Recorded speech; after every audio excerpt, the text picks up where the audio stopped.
जैसे ही औरत सुपरमार्केट से बाहर निकलने वाली थी, अचानक ना जाने कहां से आई एक गोली ने उसकी बाजू को छलनी कर दिया, मगर वहां कोई नहीं था। वह तुरंत एक रैक के नीचे छिप गई।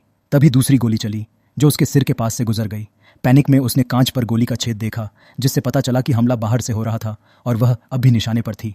जल्दी से उसने दूसरी ओर शेल्फ के नीचे शरण ली, अपने कपड़े को फाड़कर जख्म पर बांधा, फिर जोर से अपने बॉयफ्रेंड को पुकारा, मगर वह बाहर गाड़ी में था और जोर से बजते म्यूजिक के कारण कुछ सुन ही नहीं पाया। तभी औरत की नज़र जमीन पर पड़े, अपने फ़ोन पर पड़ी। अगर वह उसे उठा लेती तो पुलिस को कॉल कर सकती थी। उसने धीरे धीरे झुककर रेंगते हुए फ़ोन तक पहुंचने की कोशिश की, मगर जैसे ही उसने हाथ बढ़ाया, फ़ोन एक झटके में चकनाचूर हो गया। गनमैन उसकी हर हरकत भांप रहा था और पहले से तैयार था।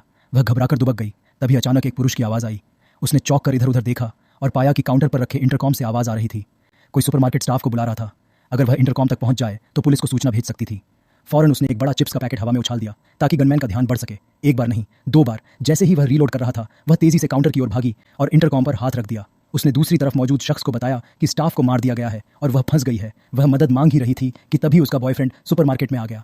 अंदर के हालात से अनजान उसने कुछ कदम ही बढ़ाए थे कि गोली उसके गले में जाड़ी कामी औरत यह देख सहम गई, मगर कुछ करने की हिम्मत ना हुई। उसका बॉयफ्रेंड जमीन पर गिरा, जान धीरे धीरे निकलने लगी और फिर एक और गोली चली। अब वह खत्म हो चुका था। यह देखकर औरत दहाड़ मारकर रोने लगी। कुछ देर बाद खुद को संभाला और इंटरकॉम पर दोबारा मदद मांगी।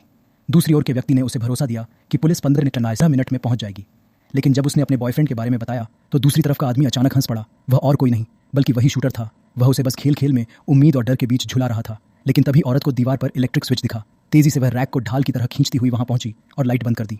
अब पूरे सुपर के मार्केट में घना अंधेरा छा गया, जिससे उसे थोड़ी सुरक्षा मिली। उसने एक गोंद की बोतल उठाई, घाव पर डाली और हाथ से उसे दबाकर चिपका दिया। फिर लोहे की रॉड से एक शीशा बांधकर किलर की लोकेशन देखने लगी, लेकिन वहां कोई हलचल नहीं थी। तभी एक कार आई और एक आदमी अंदर आया। वह स्टोर स्टाफ का कोई परिचित लग रहा था। औरत ने उसे बताया कि स्टाफ मर चुका है और शूटर अब भी आप पास है। फिर पूछा कि क्या उसके पास फ़ोन है, मगर वह बोला कि फ़ोन कार में रह गया है। जब उसने स्टाफ की लाश देखी तो रोने लगा। औरत को यह अजीब लगा, आखिर शूटर ने इसे जिंदा क्यों छोड़ा? क्या यह वही कातिल था? संदेह के साथ औरत ने हथौड़ा उठाया, मगर आदमी ने सफाई दी कि वह बस स्टाफ का रिश्तेदार है। अगर ऐसा है तो गाड़ी में जाकर फ़ोन ले आओ और पुलिस को कॉल करो। आदमी झुका हुआ धीरे धीरे कार की ओर बढ़ा। सब कुछ सामान्य लग रहा था। उसने फ़ोन की ओर हाथ बढ़ाया, लेकिन तभी